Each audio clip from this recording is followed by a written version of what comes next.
Jim, this is something that transpired very quickly. So Leon and I have been trying to coordinate this to do virtually for a couple weeks. We have some conflicts in our schedule.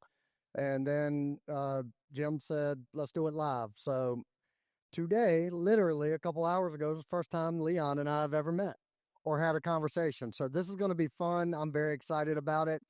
And before I assume we're going to record this and do all that. So I'm going to kind of intro it like I normally would on a podcast. Leon, we're going to have about a 20-minute interview, and then we're going to leave about 5-10 minutes for some Q&A from the crowd if you guys have any questions. So, all right, I'm going to kick it off. Welcome to Dealmaker Catalyst, and I'm your host, Jason Seward. And today we are doing our first live audience podcast, and I've got none other than Leon Johnson. How you doing, Leon? Wonderful, but it'll get better. It will get better, and I'm very excited. This is a first for you and I think. You've been on stage, plenty of them, and I got to hear you talk earlier today, and I took a few notes, mental notes, so we'll start there. Leon, where are you from originally? Mississippi. What part? Southern. Okay. Where are you itchy? Is that how you said to ask that question? No, don't ask that question. Okay, all right, gotcha. No, I'm kidding. If y'all saw Leon talk earlier, he gave a couple good questions for really anybody, but speaking mostly kind of to the introverts in the room and kind of ways to engage in conversation. But Leon, when I first heard you talk, a couple things came to my mind, and that Southern accent, it immediately made me feel comfortable, right? So like I hear you talking, I can visualize sitting around a campfire after a long day of hunting. You mentioned that earlier when you were talking, and it just makes people feel comfortable. So we try to disarm people. That's what we're doing. I like it. I like it. So you got that going for you, and very engaging tone. Everything you talk about, I love. But we're gonna peel the onion back a little bit, and you talked about a lot of scary. Yeah, and this podcast, most of our episodes, we're going to get very tactical on like one specific topic, but we're going to go in a different direction just in the effort of trying to keep this and condense it into time. And I want to talk a little more mindset. And you talk about purpose and doing things, for the right reasons. And a lot of people say, I do this, what my why is, and that's why I do everything. But I want to ask a question. You've been at this for a long time. Were you always working with this mindset at an early age? For the most part, yeah. But I've made a lot of mistakes along the way, too. A lot of mistakes. And I think anybody that tells you they have it will lie to you about other things. And but I've always pretty much had that mindset that I wanted to get to a point where when I got up in the morning, I could go do anything that I wanted to do, and my income or whatever not be based upon what I physically or mentally did that day. I'm lazy. Right. I like that. So outside of real estate, you've built a couple companies along the way, right? So you built a couple insurance agencies, if I understood correctly. A tax prep business, is that correct? I had H&R Block franchises for like 20 years. And independent insurance agencies. Yeah. So you have a lot of experience building teams and being a leader. So what are some tips or advice you can give the folks listening on just kind of high level, maybe 2 or 3 traits that you think that you've seen as a common denominator amongst good leaders? Well, if you're building a business or have something like a franchise or an insurance agency or whatever, you want to treat people good. Your employees are number 1 and the customers are number 2. And if you treat your employees right, take really good care of them, then they'll take good care of the customers. Yeah. How important is building a culture and casting a vision to those teams that you lead? Oh, it's extremely important. Several years ago, I remember going in Lowe's in Hattiesburg, and you couldn't get anyone to help you.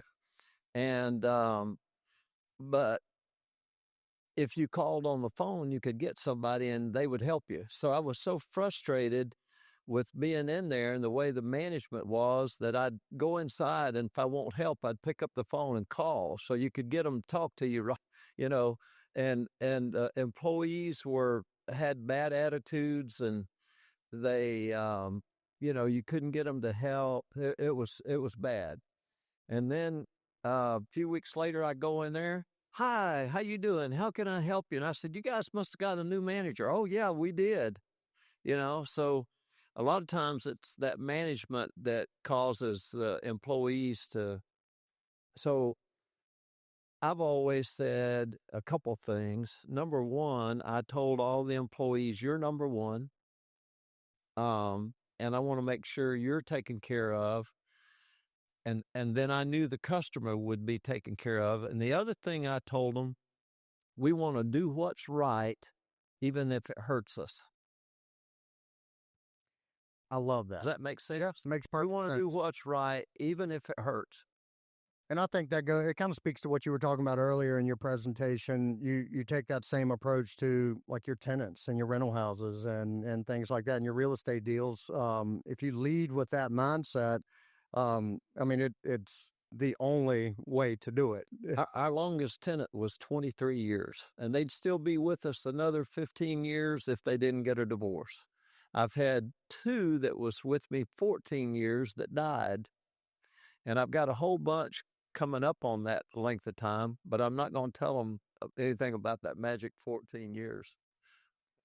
So I'm going to ask you, and this is, let's stick to business and real estate, and then I'm going to get into some more kind of personal mindset things. But first off, I know you're very humble, you don't like talking about yourself and your successes, maybe not your failures, but I want you to pick 1 or 2 like major missteps that you've taken, or maybe some disasters in your career that you look back on and that you learned a lot from, and go deep with this if you don't mind. So when I was about 28 or 29, I'd already been to college with real estate and insurance, but I was taking some courses in Kansas City, Rockhurst College.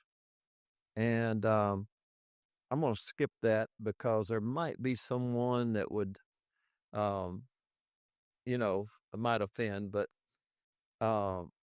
make a long story short, I had a guy kind of recruit me to come work with him, and we started buying houses. And back then, you had to buy a lot of houses to buy $4 million worth of houses. And we did that in a really short period of time. And I was young, naive, trusted the guy. And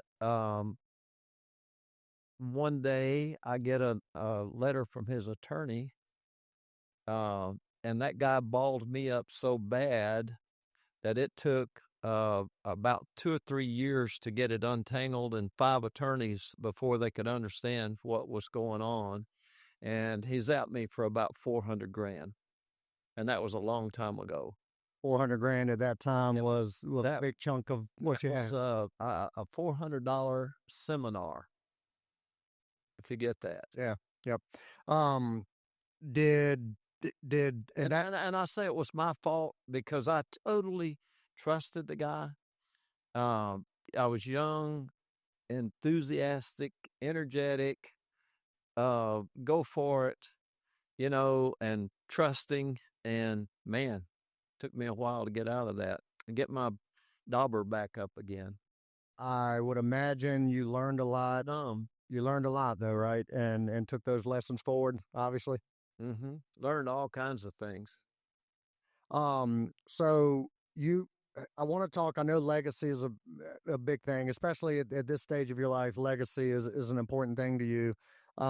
You hold most everything you can acquire, correct? Just about it. Yeah. Right. We sell stuff that might not have really good financing. Okay. I want this is one little educational piece that I want our listeners to hear. And over time I've acquired quite a bit of real estate myself, and I have the same mentality. I don't want to sell anything. And there's a reason to that, but I'm going to get you to explain it. If I buy a house today for $200,000, and let's say 20 years from now I sell it for $600,000, what am I paying taxes on? Well, you have capital gains, and if you've been renting it, you got recapture of depreciation. So you have both those things. Okay. Let's say, same scenario, I buy it for $200,000. 30 years from now, it's worth $600,000. I'm no longer here. I'm off. I'm gone. The lights shut out. My kids now inherit that, and they're inheriting my legacy and all of that. What kind of tax burden are they going to be faced with? Well, let's hope one political party who's tried to change that several times, we hope you still have a stepped up basis and that they won't have to pay any taxes if they sold it. And I think that's a good point. And again, you're right. You can't predict what will be happening politically, but right now, that I think it's an important point to make that a lot of folks, and I hear it all the time, want to offload their real estate, before they pass away because they don't want to leave a legacy of burden, right, to their children. But um, leaving them that asset and putting the right structure in place that can operate and manage it, you're not leaving them a burden. You're actually leaving them a blessing in a lot of ways. Exactly. Well, Adam did a deal a couple of years ago. It was with a guy he'd been trying to buy like 48 houses for 3 or 4 years, and we had known this guy for a long time. In fact, Adam and I sold him a house about 20-something years ago, and this guy was absolutely adamant about not paying taxes. He is not letting the government get any of his money. He was sick and tired of management, so they kept on, and so the way they did it, just a Reader's Digest version, is that Adam master leased it for 30 years. Okay. And in that situation, I should get Adam to tell you, but I'll give you, like I said, a Reader's Digest version. They hated dealing with the public, but they didn't mind the maintenance stuff. So they're still doing the maintenance. If there's a maintenance problem, they still do it. Adam takes care of and his team of the management of it, but they have an option to purchase it only after that guy dies. Kids don't want it, okay? And to get seller financing on it. So they've got this option to purchase that can only be exercised after the owner goes to heaven, get that stepped up basis, then the kids can sell it, no taxes, and I think they knock off like $50,000 a year off the thing for every year that they're managing it. I think that's, and this is, we could do a whole nother episode on creative deal structure and stuff like that. And I know that's kind of your specialty, in a lot of ways. But I'm a segue now in the essence of time. But I want to ask you a question, but in reverse, that it was asked to me recently. So, I was asked recently, and it was kind of playing off of what you talked about earlier, time, right, versus money. And I was asked, if somebody offered me $10 billion, would I take it? Well, yes, of course I would. If they offered me $10 billion, but they had to add 20 years to my life, would I take it? The answer is no. I'm 44 now. That means I'm 64. I lose 20 years. So the key point there is that time is way more valuable to me than the money is. So I'm going to ask you this in reverse. Okay. Let's say I'm not going to ask you to disclose what your net worth is or how much you have in the bank, but let's say somebody offered you, you've got to give up 99% of that, but they take away 20 years of your life. So give you back 20 years, I should say. So reverse it back 20. Would you take it? All right. I'm not sure I understand you. You're saying, how old are you right now, if you don't mind sharing? 73. Okay. Leon, I will make you 50 years old tomorrow, but you've got to give me 99% of your net worth. I could probably handle that because it wouldn't take too much. If I have the knowledge, it wouldn't take me long to build it back, but I'd have to go to work. Right. Remember, I'm lazy. Yeah, I understand. I understand. But I think it's a key point there is that time. It just Oh, proves that value of time. look, It's, would I trade places with Warren Buffett? Well, I'd love to have all his money, but he's no way. right. No Yeah, way. right. And and thinking about that, time is one of the most valuable parts of time value of money. Get started early. It's unbelievable. I have some little presentations I do to teenagers, like at churches and stuff like that shows them the value of getting started early and how valuable that time is. Yeah, it's a great book. I'm sure you've heard of it, but by Darren Hardy, The Compound Effect, that talks about the compounding of everything in life. Oh, That yeah. that can apply to, Not health, knowledge, all the things, and obviously money. So Leon, a lot of the audience listening, there's a bunch of experienced investors that are going to be listening to this podcast. And this podcast will live in the archives for ages under the Dealmaker brand. But there's also a lot of folks just trying to figure it out. Maybe they're in a W-2 career that they're doing to pay the bills, but they got this itch. I asked you earlier what itch is it you want to scratch, but what advice do you give to them, to the folks that are midlife, early to midlife, trying to figure out a way to get out of that W-2? race. Yeah, exactly. What advice can you give them to kind of next few steps to take?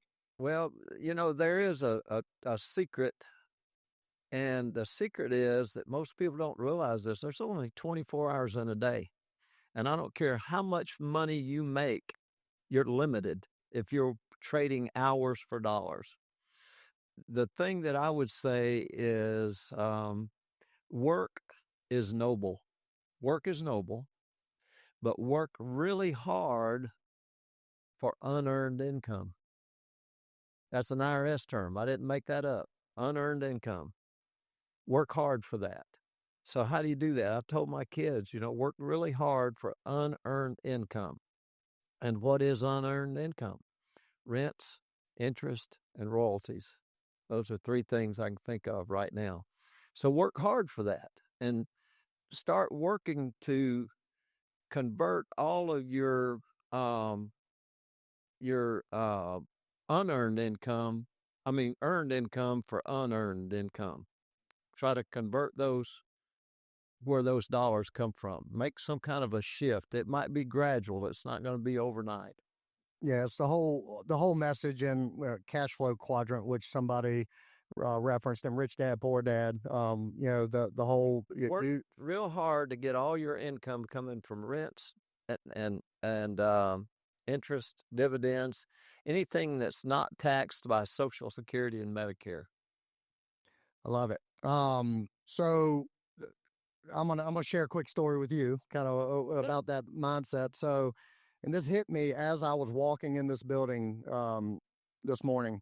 So I left my W-2 career. I was in the insurance industry for almost 20 years, and I left in 2022. But ironically, I did so. I put in my resignation in this same room we're sitting in today. So we had a conference here. I just wrapped up speaking to about 200 people. I was speaking to them, and then I had already scheduled a meeting with my big boss. Afterwards, I'd made up my mind I was leaving to go full time in real estate, and we sat down at one of these tables, had a meeting, and I put in my resignation right here in this room. And oh yeah, it did. But this is the first time back in this building since then. So it hit me this morning. I was like, man, this is kind of a cool feeling. But special room. And to me, I left a very high paying job to go into something that was at that time not earning that type of income. And I just made a gamble and went with my heart because it meant something to me, and now it's paid off. But I think that's important. Now, I built to that. I didn't burn that ship to go build another ship. I had one under construction, but Exactly. I had a vision, went after it, and now I just hope through conversations like this and other things that I do that we can inspire some other people to think that way, maybe. You betcha. That wraps up this episode of the Dealmaker Catalyst. If you want to keep learning from elite operators and plug into a national community that lives this stuff every day, check out Dealmaker Catalyst. Make sure you subscribe, leave a review, and share this episode with someone who's serious about leveling up. And we'll see you on the next Dealmaker Catalyst.